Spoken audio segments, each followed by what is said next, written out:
الحمد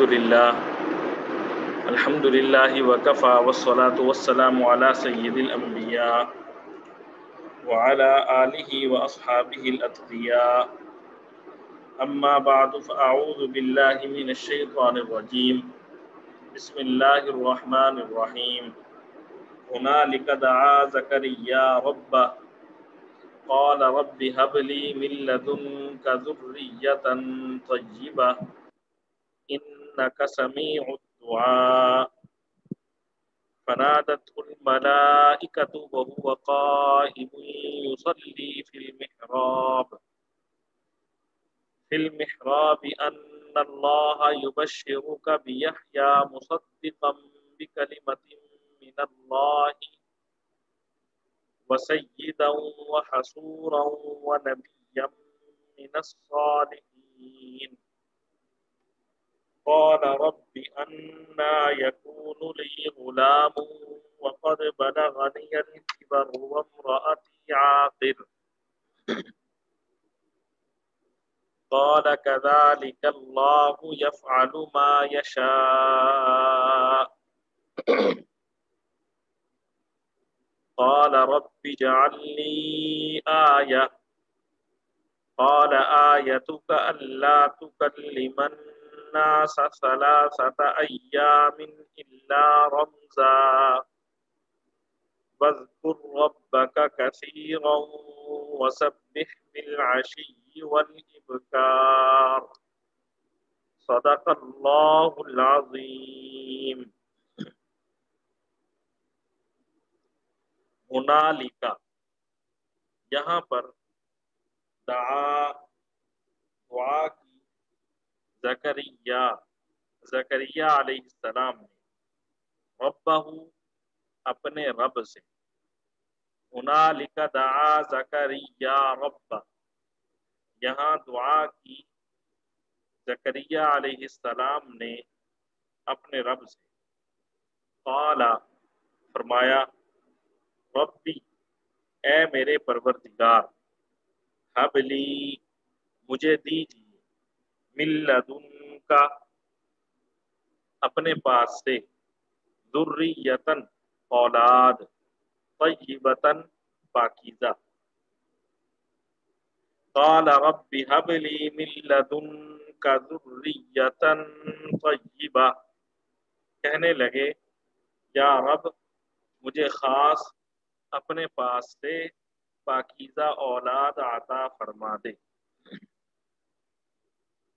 انکا، یقیناً آپ، سمیع، سننے والے ہیں، الدعائی، دعا کو.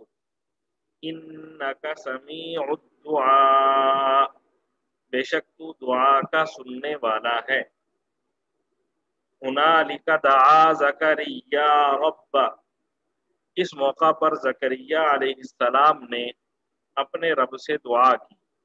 قال رب هب لي من لدنك ذرية طيبة إنك سميع الدعاء، کہنے لگے، یا رب، مجھے خاص اپنے پاس سے پاکیزہ اولاد عطا فرما دے، بے شک تو دعا کا سننے والا ہے.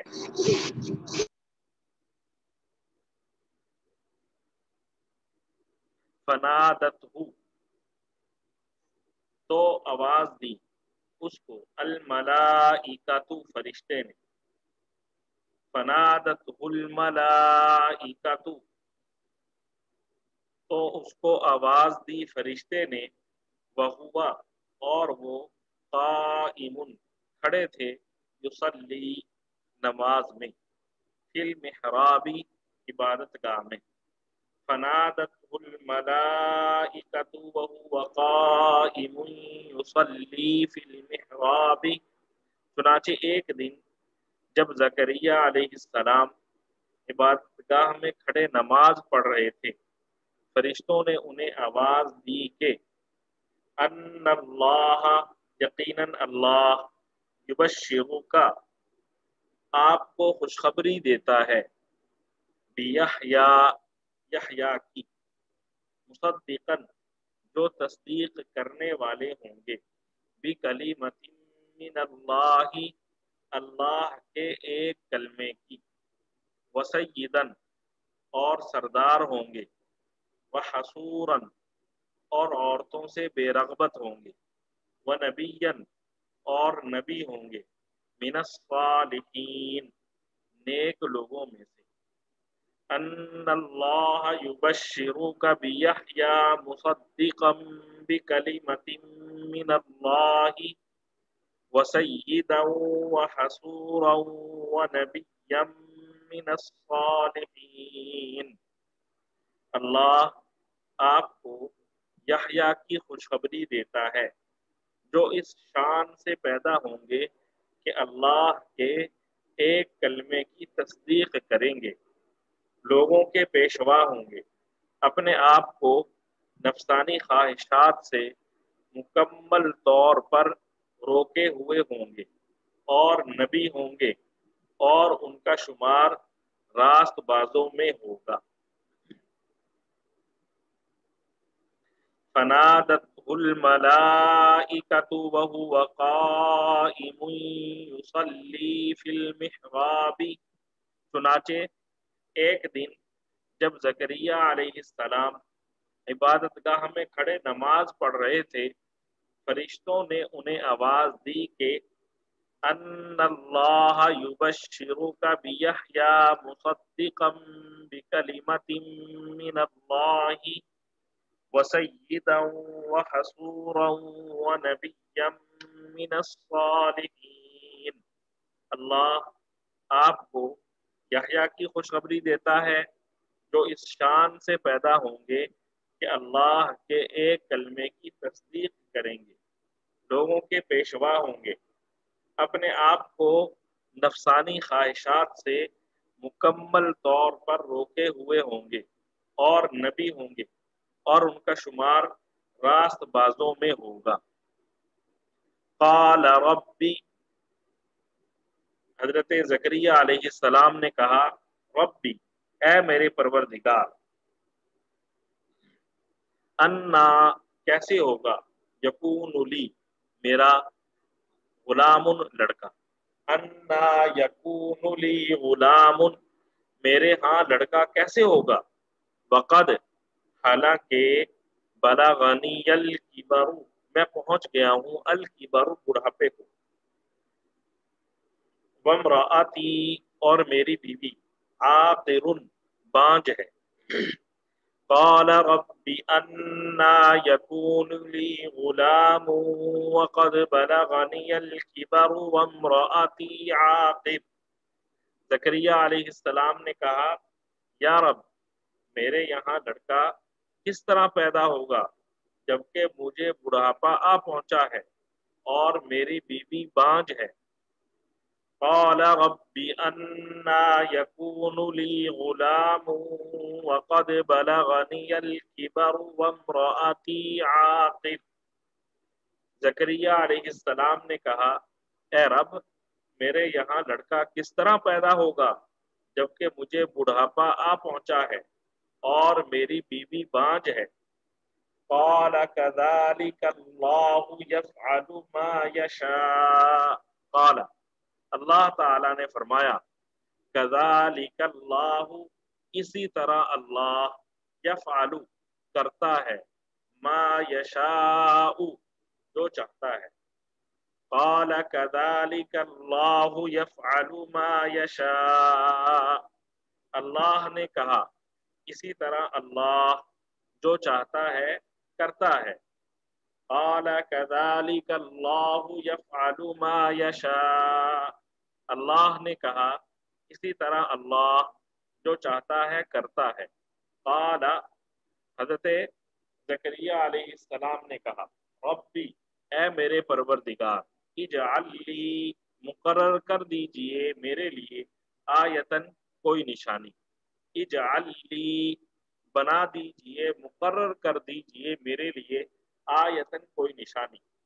قال رب اجعل لی آیہ، انہوں نے کہا پروردگار میرے لیے کوئی نشانی مقرر کر دیجئے۔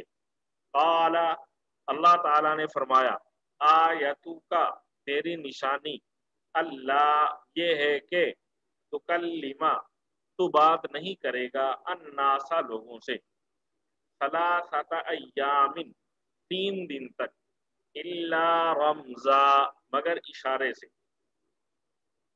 قال آیتک الا تکلم الناس ثلاثۃ ایام الا رمزا اللہ نے کہا تیری نشانی یہ ہوگی کہ تم 3 دن تک اشاروں کے سوا کوئی بات نہیں کر سکو گے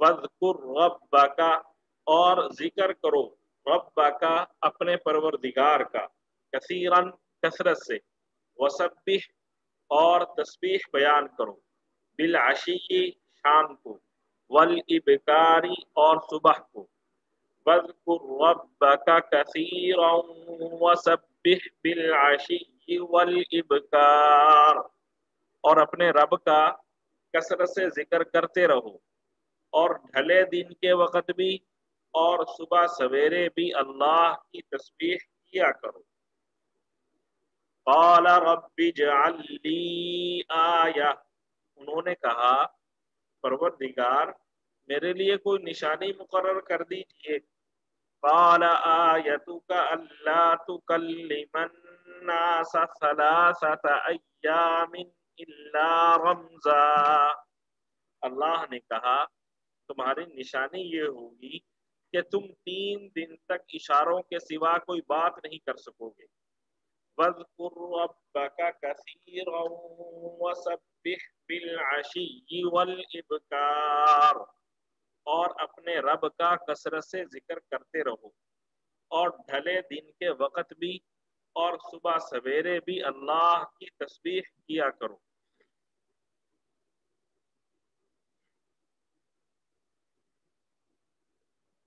گزشتہ جو سبق ہم نے پڑھا تھا اس سبق میں اللہ تعالی نے حضرت جناب عمران کی اولاد کو منتخب کرنے کا ذکر فرمایا تھا اور پھر حضرت مریم علیہ السلام کی پیدائش اور غیر معمولی انداز میں ان کی نشو و نما کا تذکرہ ہوا تھا آج جو ہم نے سبق شروع کیا ہے اس میں حضرت زکریا علیہ السلام کی دعا اور انہیں حضرت یحییٰ علیہ السلام کی پیدائش کی خوشخبری اور پھر حضرت یحییٰ علیہ السلام کی پیدائش کا تذکرہ ہے اور اس کے بعد حضرت عیسیٰ علیہ السلام کی پیدائش کے احوال بھی انشاءاللہ آج ہم پڑھیں گے جب حضرت زکریا علیہ السلام نے دیکھا کہ حضرت مریم علیہ السلام اکیلے کمرے میں رہتی ہیں اس کے باوجود من جانب اللہ انہیں بے موسم پھل ان کے پاس موجود ہوتے ہیں تو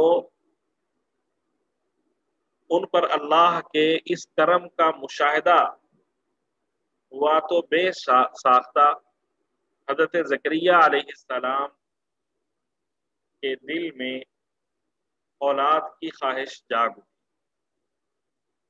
آپ کی اولاد نہیں تھی لیکن تمنا تھی کیونکہ اب بوڑھے ہو گئے تھے اس لیے بھول گئے لیکن جب یہ دیکھا کہ اللہ تعالیٰ کس طرح فضل کا معاملہ فرماتے ہیں تو وہ خواہش جاگ گئی اور بے ساختہ آپ کے دل سے یہ دعا نکلی کہنے لگے رب انی وہن العظم منی واشتعل الرأس شیبا ولم اکن بدعائک رب شقیا یہ سورہ مریم میں اللہ تعالیٰ نے یہ ساری دعا ان کی ذکر کی ہے عرض کیا ہے میرے پروردگار میری ہڈیاں کمزور ہو گئی ہیں اور سر میں بالوں کی سفیدی پھیل پڑی ہے اور آپ سے مانگنے میں اے میرے رب ناکام نہیں رہا ہوں وَإِنِّي خِفْتُ الْمَوَالِيَ مِنْ وَرَائِي وَكَانَتِ امْرَأَتِي عَاقِرًا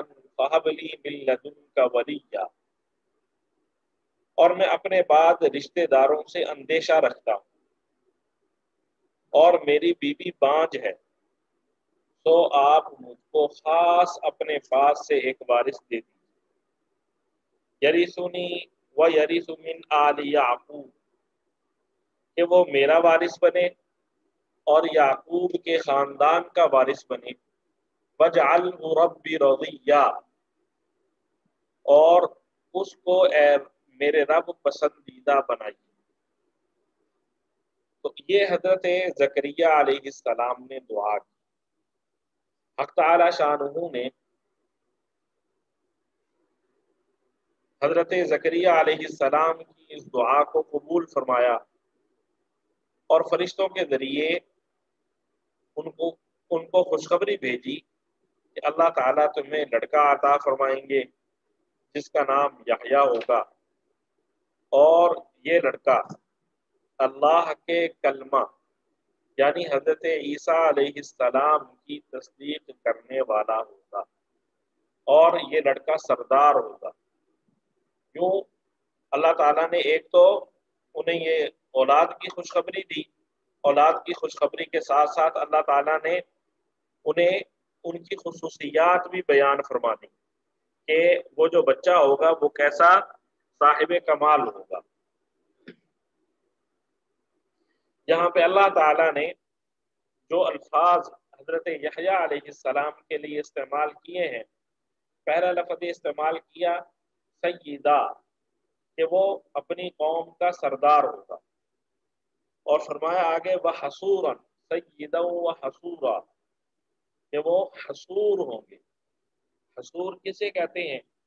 علامہ آلوسی رحمہ اللہ نے اپنی کتاب روح المعانی میں لکھا ہے کہ حصور وہ ہے جو قدرت ہونے کے باوجود عورتوں سے اپنی خواہش پوری نہ کرے اور صبر کرتا رہے۔ حصور کسے کہتے ہیں؟ جسے قدرت ہے، وہ اس قابل ہے کہ عورتوں کے حقوق ادا کر سکے، اس کے باوجود وہ عورتوں کے قریب نہ جائے اور صبر کرے۔ تو یہاں پہ اللہ تعالیٰ نے فرمایا وحصوراً، حضرت یحییٰ علیہ السلام عورتوں سے بے رغبت ہوں گے، عورتوں کے قریب نہیں جائیں گے۔ اور ایک مطلب یہ بھی بیان کیا گیا ہے حصوراً کا کہ بعض اوقات ایک کام جائز ہوتا ہے، حلال ہوتا ہے، کرے تو اس پر کسی قسم کا کوئی گناہ نہیں ہوتا۔ تو حضرت یحییٰ علیہ السلام جو جائز اور مباح کام تھے، حلال کام تھے، ان کی خواہشوں سے بچیں گے۔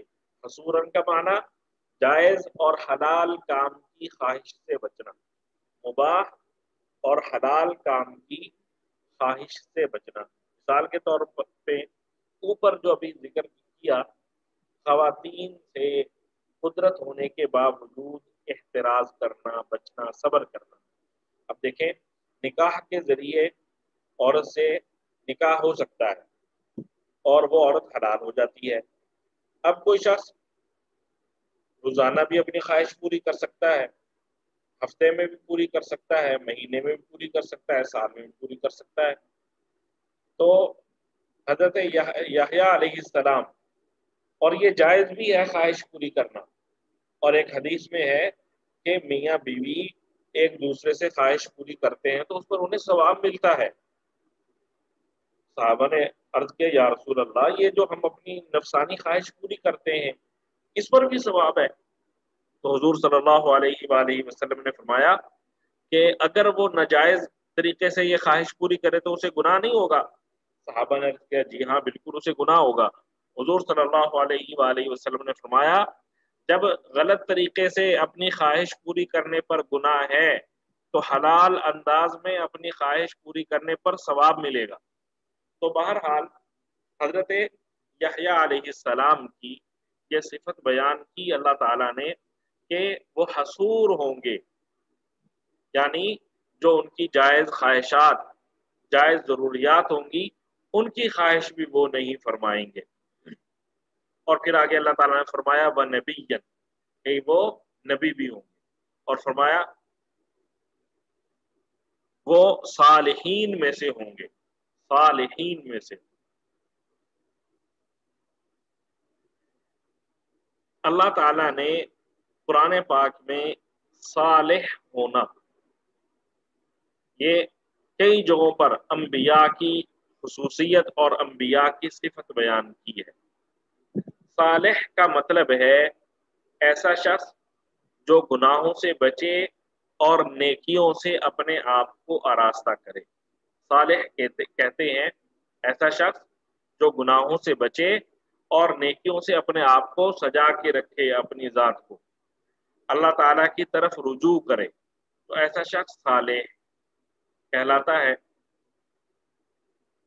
تو قرآن پاک کا جو اسلوب بیان ہے اس سے معلوم ہوتا ہے کہ اللہ کے نزدیک صالح ہونا یہ بہت بڑی صفت ہے۔ چنانچہ آپ جہاں بھی دیکھیں گے صالح کا تذکرہ قرآن پاک میں ہو رہا ہے تو وہاں پہ اللہ تعالیٰ انبیاء کی صفت ذکر کر رہے ہیں صالح ہونا۔ فرمایا وَأَدْخِلْنِي بِرَحْمَتِكَ فِي عِبَادِكَ الصَّالِحِينَ، یہ حضرت سلیمان علیہ السلام کی دعا ہے کہ حضرت سلیمان علیہ السلام کہہ رہے ہیں یا اللہ مجھے اپنے صالح بندوں میں اپنی رحمت سے داخل کر لیجیے۔ اور ایک جگہ پہ اللہ تعالیٰ مختلف انبیاء کا ذکر کر رہے ہیں اور ان کے بارے میں تبصرہ کر رہے ہیں وَأَدْخَلْنَاهُمْ فِي رَحْمَتِنَا إِنَّهُمْ مِنَ الصَّالِحِينَ، ہم نے ان سب کو اپنی رحمت میں داخل کیا کیونکہ وہ صالحین میں سے تھے۔ تو اس انداز سے معلوم ہوتا ہے کہ صالح ہونا اللہ کے نزدیک بہت بڑی فضیلت کی بات ہے۔ اللہ تعالی ہم سب کو صالحین میں شمار کرے، اللہ ہماری اولادوں کو بھی صالحین میں شمار کرے۔ بہرحال جب حضرت زکریا علیہ السلام کو بیٹے کی خوشخبری ملی اور بیٹے کی صفات بھی معلوم ہوں گی تو حضرت زکریا علیہ السلام نے بطور تعجب اللہ تعالیٰ سے درخواست کی، جیسے انسان کو کسی چیز کے بارے میں اچانک کو اطلاع دی جائے، وہ کام تو یقینی طور پر ہو چکا ہوتا ہے، ٹھیک ہے، لیکن وہ کام ایسا ہوتا ہے انہونا کہ اس کا ہونا آسان نہیں ہوتا، تو بندہ کہتا ہے واقعتاً، تعجب کرتا ہے کیا یہ کام واقعتاً ہو گیا، تو تعجب کرتا ہے۔ تو حضرت زکریا علیہ السلام نے بھی بطور تعجب کے فرمایا یا اللہ مجھے اولاد کیسے ہوگی، میں تو خود بوڑھا ہوں، وامرأتی عاقر، اور میری بیوی بانجھ ہے، یہ کیسے ہوگا؟ اللہ تعالیٰ نے فرمایا کذالک اللہ یفعل ما یشاء، اللہ تعالیٰ اسی طرح فرماتے ہیں جو چاہتے ہیں۔ اللہ تعالیٰ نے جب کوئی کام کرنا ہوتا ہے تو پھر اللہ تعالیٰ اسی طرح اس کام کو کر دیتے ہیں، وہ کام ہو جاتا ہے۔ اللہ تعالیٰ کا کام کیا ہے؟ حکم کرنا، تو وہ کام ہو جاتا ہے۔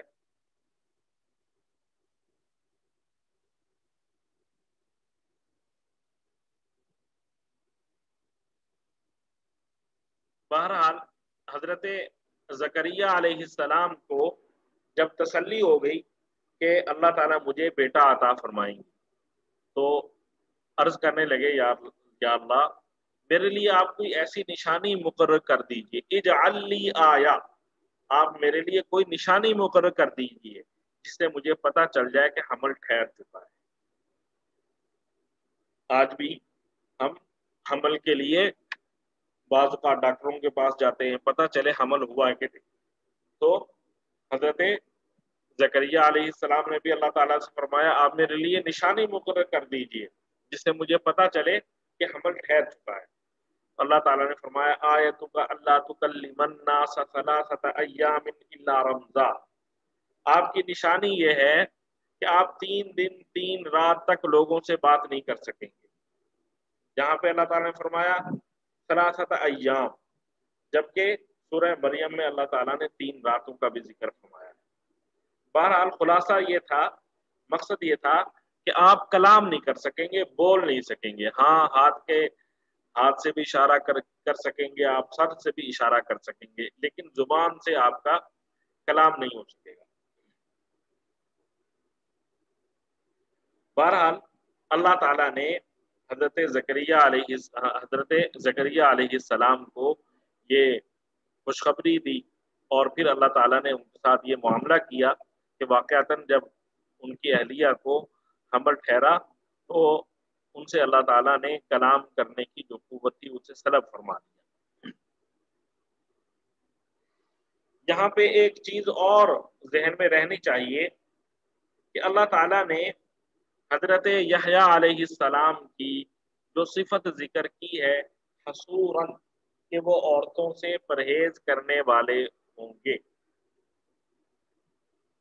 اس سے حضرت امام شافعی رحمۃ اللہ علیہ نے استدلال فرمایا ہے کہ نکاح نہ کرنا افضل ہے۔ ٹھیک ہے جی، ہم صبح سے شام تک جتنے کام کرتے ہیں، کاروبار ہے، گھر کے معاملات ہیں، رشتہ داروں کے معاملات ہیں، یہ سارے معاملات ایسے ہیں کہ علماء نے ان سارے معاملات کے جوابات قرآن کریم سے نکالے ہیں۔ سارے مسائل قرآن کریم سے سارے مسائل علماء اخذ کرتے ہیں، اور اسی طرح جو بہت سارے مسائل قرآن پاک میں نہیں ملتے تو ان کا جواب حدیث رسول صلی اللہ علیہ وآلہ وسلم سے علماء نے نکالا ہے۔ تو حضرت امام شافعی رحمۃ اللہ علیہ حضرت یحییٰ علیہ السلام کی یہ صفت بیان کی اللہ تعالیٰ نے کہ وہ عورتوں سے اپنی خواہش پوری کرنے سے احتراز کریں گے۔ تو صفت تبھی بیان کی جاتی ہے نا کسی کی جو اس میں اچھی چیز پائی جائے، تو اللہ تعالیٰ یہاں پر حضرت یحییٰ علیہ السلام کی یہ صفت بیان کر رہے ہیں کہ یعنی یہ اچھی چیز ہے۔ تو حضرت امام شافعی رحمۃ اللہ علیہ اس سے استدلال کرتے ہیں کہ نکاح نہ کرنا افضل ہے، یہ حضرت امام شافعی رحمۃ اللہ علیہ کا موقف ہے۔ جبکہ حضرت امام اعظم امام ابو حنیفہ رحمۃ اللہ علیہ جو ہمارے امام ہیں، ان کا مذہب یہ ہے کہ نکاح کرنا سنت ہے، نکاح کرنا سنت ہے، اور نکاح کا تقاضا زیادہ ہو تو نکاح کرنا واجب ہے۔ نفس کا تقاضا زیادہ ہو تو نکاح کرنا واجب ہے۔ نفس اگر انسان کو گناہ پر آمادہ کرے اور انسان کے گناہ میں مبتلا ہونے کا اندیشہ ہو، ایسی صورت میں وہ مرد ہو یا عورت اس پر نکاح کرنا واجب ہے۔ یہ حضرت امام اعظم ابو حنیفہ رحمۃ اللہ علیہ کا مسلک ہے۔ حدیث میں حضور صلی اللہ علیہ وآلہ وسلم نے صاف طور پر ارشاد فرمایا، اے جوانوں، میں تم میں سے جسے نکاح کی قدرت ہو، اے جوانوں تم میں سے جسے نکاح کی قدرت ہو وہ نکاح کرے۔ اے جوانوں تم میں سے جسے نکاح کی قدرت ہو وہ نکاح کرے، کیونکہ نکاح نظر کو پست رکھنے کا ذریعہ ہے۔ جب انسان نکاح کر لے گا تو اس کی جو نظر ہے وہ محفوظ ہو جائے گی۔ اگر مرد ہے تو اس کی نظر اپنی بیوی کی طرف جائے گی، عورت ہے تو اس کی نظر اپنے شوہر کی طرف جائے گی، اور شرم کی جگہ کو پاک رکھنے والی چیز ہے۔ نکاح شرم کی جگہ کو پاک رکھنے والی چیز ہے۔ جو شرمگاہ ہے نکاح کی وجہ سے وہ پاک رہتی ہے، انسان کا دل ادھر ادھر نہیں بھٹکتا۔ اور حضور صلی اللہ علیہ وسلم نے فرمایا، جسے نکاح کی قدرت نہ ہو اسے چاہیے کہ روزے رکھے۔ روزے رکھنے سے جو نفسانی خواہش ہے اس میں کمی واقع ہوتی ہے۔ یہ بخاری شریف کی حدیث ہے۔ حضرت عثمان ابن مظعون رضی اللہ تعالیٰ عنہ، انہوں نے حضور صلی اللہ علیہ وسلم سے اجازت مانگی کہ آپ مجھے اجازت دے دیں میں نکاح نہ کروں، تو حضور صلی اللہ علیہ وآلہ وسلم نے ان کی بات کو رد کر دیا اور ان سے فرمایا کہ نکاح کرو۔ تو ان دونوں احادیث سے یہ چیز واضح ہوتی ہے کہ حضور صلی اللہ علیہ وآلہ وسلم کے نزدیک نکاح کرنا افضل ہے۔ نکاح نہ کرنا یہ صرف اور صرف حضرت یحییٰ علیہ السلام کی خصوصیت، جبکہ ان کے علاوہ عام انبیاء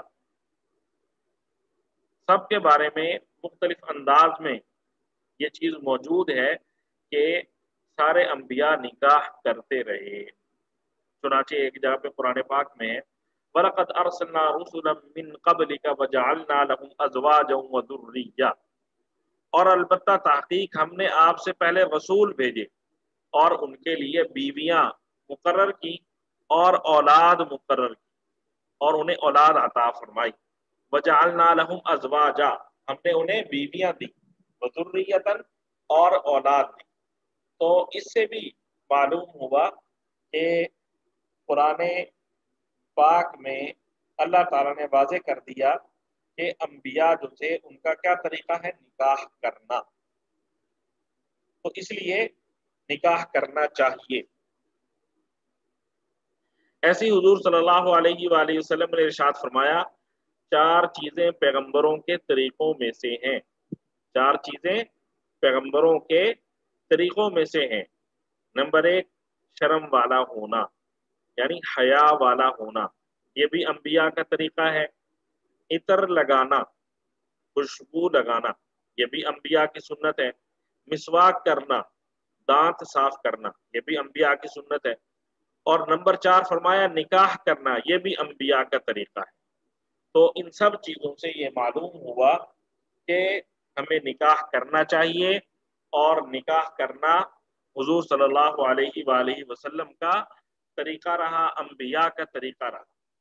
موجودہ دور میں جبکہ گناہ کا کرنا انتہائی آسان ہو چکا ہے اور قرب قیامت کا زمانہ ہے، اور انتہائی تیزی کے ساتھ فتنے دن بدن نمودار ہو رہے ہیں، ان حالات میں مرد و خواتین کے لیے جب وہ نکاح کے قابل ہو جائیں نکاح کرنا لازم ہے، اور بچوں کے جو والدین ہیں ان پر بھی لازم ہے کہ بچوں کی عمر جیسے ہی نکاح کو پہنچے تو وہ ان کی شادی کر دیں۔ ہمارے ہاں نکاح میں تاخیر کا جو رواج ہے یہ شریعت کی نظر میں پسندیدہ نہیں ہے، بلکہ شریعت اس چیز کو ناپسند کرتی ہے کہ تاخیر سے نکاح کیا جائے۔ اور یہ بھی ذہن میں رہنی چاہیے کہ اگر والدین جان بوجھ کر بچے کے نکاح میں تاخیر کریں، اولاد کے نکاح میں تاخیر کریں، اور ان کی تاخیر کی وجہ سے اولاد کسی گناہ میں مبتلا ہو گئی تو اپنے فرائض درست انداز میں ادا نہ کرنے کا گناہ والدین کو ہوگا۔ تو اس لیے والدین، بہن بھائی، سرپرست جو بھی ہے اس کی ذمہ داری ہے کہ اولاد، بچے جیسے ہی نکاح کے قابل ہوں تو ان کا نکاح کروایا جائے۔ نکاح کرنا حضور صلی اللہ علیہ وآلہ وسلم، تمام انبیاء اکرام اور دین اسلام کی خصوصیت ہے اور دین اسلام کا حکم ہے۔ نکاح سے بچنا اور نکاح نہ کرنا، بغیر نکاح کے زندگی گزارنا، یہ دینداروں کا کام نہیں ہے۔ اس لیے ہمیں نکاح کی طرف خاص طور پر توجہ دینی چاہیے۔ اور پھر اللہ تعالیٰ نے قرآن پاک میں بھی، احادیث میں بھی اس چیز کو بیان کیا گیا ہے کہ نکاح کی برکت سے اللہ تعالیٰ مال بھی عطا فرماتے ہیں۔ نکاح کی برکت سے اللہ تعالیٰ مال بھی عطا فرماتے ہیں۔ تو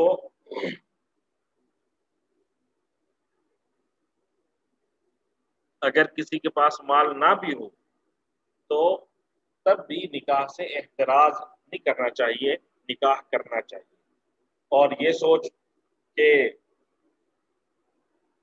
عام طور پہ ہمارے پاس مال ہوتا ہے، مال کیسا موجود ہو اس کے لیے بس ایک چیز ذہن میں رکھیں کہ ایک ہے آپ کے پاس ضرورت کا مال موجود ہے، یہ تقریباً عام لوگوں کے پاس موجود ہوتا ہے۔ ہم کہتے ہیں ہمارے پاس آسانی کے لیے، عیاشی کے لیے جو سامان ہے نا وہ بھی آ جائے، ٹھیک ہے؟